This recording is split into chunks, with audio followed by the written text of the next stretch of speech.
It is the last lecture of clinical pathology. In previous lecture, we discussed about urine analysis, gastric analysis, CFS examination test. Now we are going to discuss that last point of this chapter is a renal functional test. Renal word indicates the kidney. We know about the kidney. Kidney is a soft organ of the body and kidney performs many functions. Here is a filtration of blood, regulation of concentration of hydrogen potassium ions, maintenance of hemostasis means responsible for water, electrolyte and acid base balance.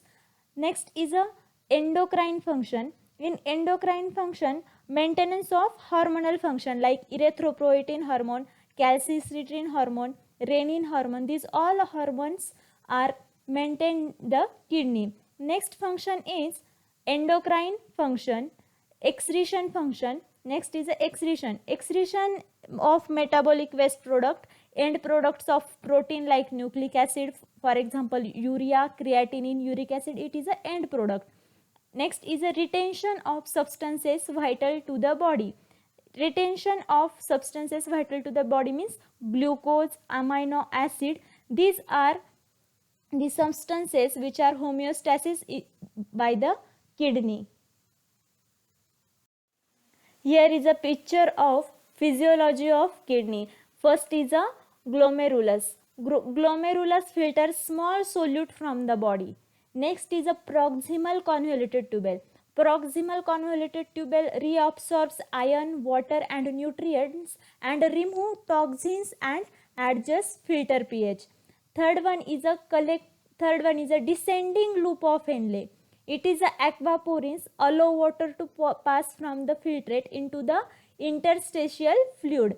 Next one is a ascending loop of Henle. It reabsorbs the sodium ions and calcium from filtrate into intestinal fluid. Next one is a distal convoluted tubule. It is a selectively secretes and absorbs different ions to maintain blood pH and electrolyte balance. Next one is a collecting duct. In collecting duct reabsorb solutes and water from the filtrate. Now we are going to study it is a normal functioning of kidney and these functions are affected due to the some kind of toxins, some kind of abnormality. The abnormality we detect with the help of following test. The renal function test based on the following test. First is a urine examination. Second is a creatinine and urea examination. Third one is a cystatin C examination, protein in urea. Fifth one is a creatinine clearance test. Sixth one is a urea clearance test. Seventh one is a inulin clearance test. 8 is a urine concentration test. 9 is a urine dilution test. And last one is a acid load or ammonium loading test. First is a urine analysis test. The urine analysis test we discuss about in urine examinations lecture. So refer the urine examination lecture like physical examination of urine, chemical examination of urine and microscopic examination of urine.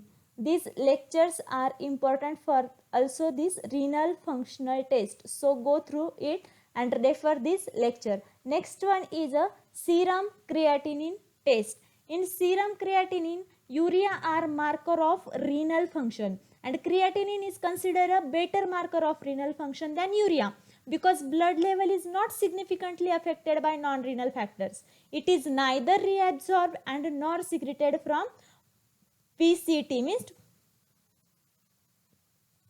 postal convoluted tubule. It is a impaired glomerular filtration results in retention of urea and creatinine which is caused in elevation of blood urea and creatinine. Normal urea in blood is 20 to 40 mg per dl and creatinine level is 0.6 to 1.2 milligram per dl. Increase this product is called as a azotemia. Azotemia due to dehydration, medication side effects or high protein diet. These diseases are occur to high protein diet, medication side effects and due to dehydration. It is a serum creatinine and urea test. Next one is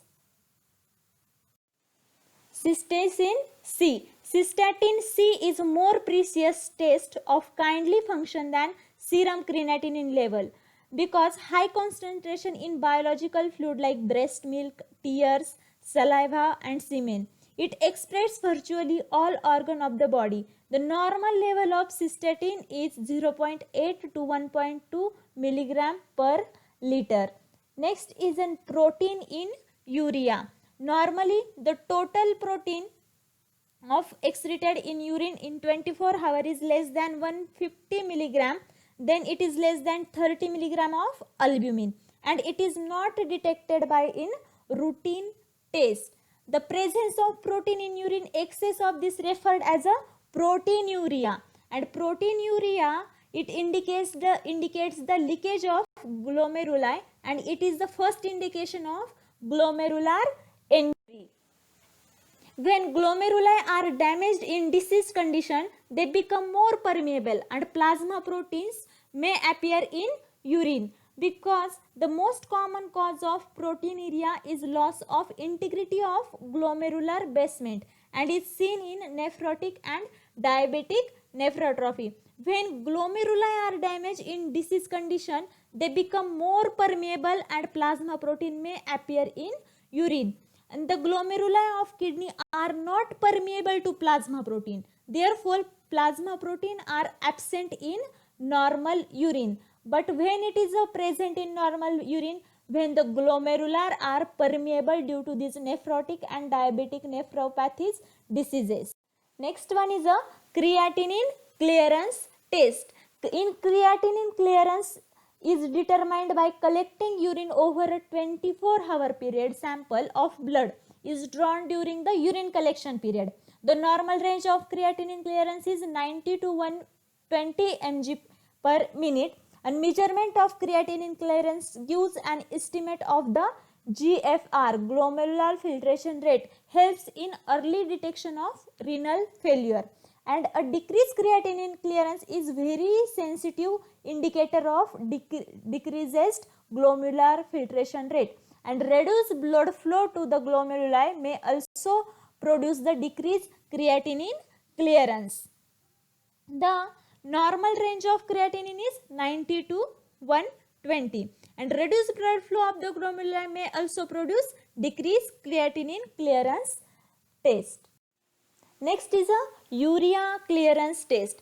40 to 60% of urea is reabsorbed by the renal tubules after being filtered at glomeruli. Then urea clearance influenced by number of factors like dietary protein, fluid intake, infections, surgery, etc. The normal value of urea clearance is 75 ml per minute. The 40 to 70 ml per minute indicates mild impairment to the glomeruli. 20 to 40 milligram ml per minute indicates the moderate impairment to the glomeruli. Impairments, damage or injury.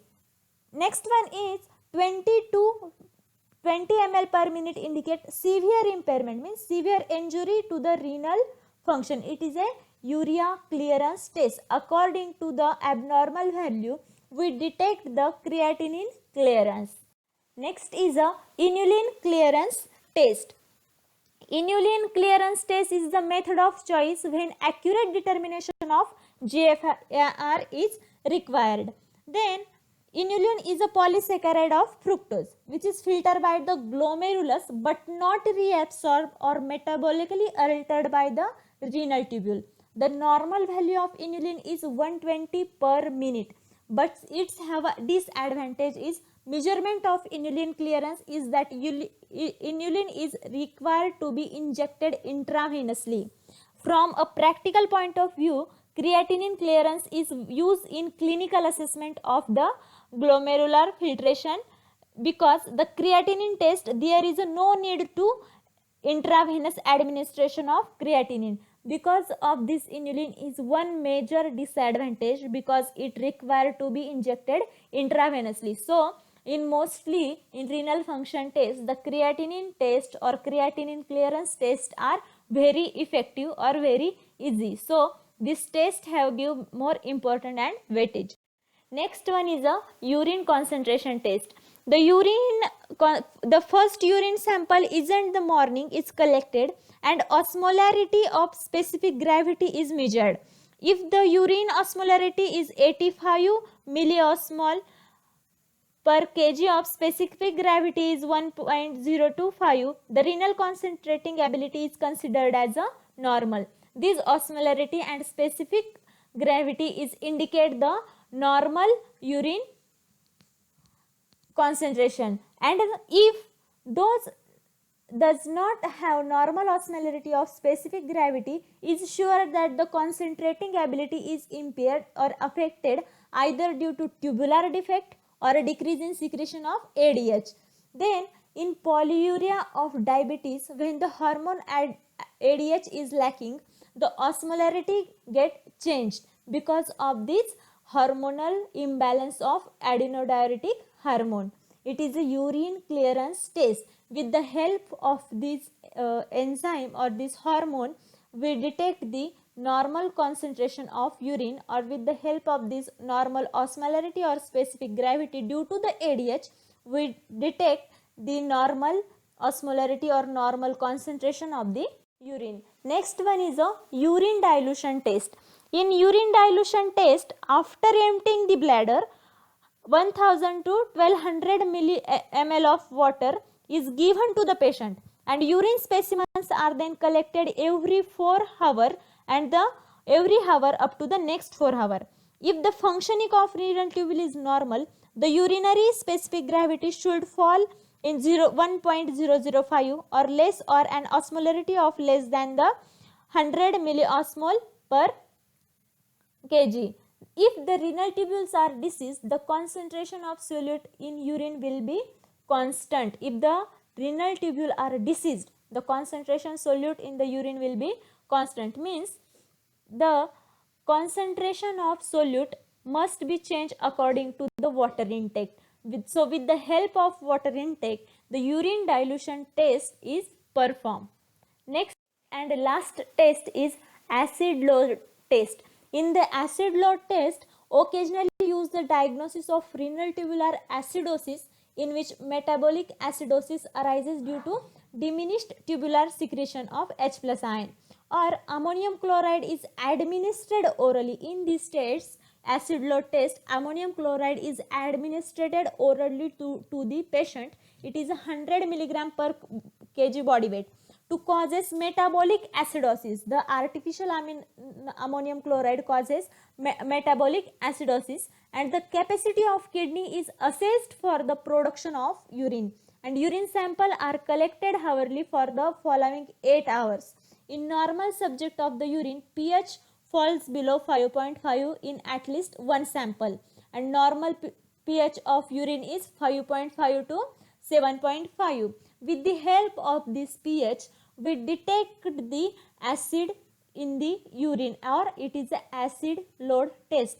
Here our 2 chapters are finished. First one is a introduction of pathology, and second one is a clinical pathology. And this according to exam view, the clinical pathology chapters have a great weightage of 5 marks of test, or 5 marks test should be important in this topic. So go through it and keep studying.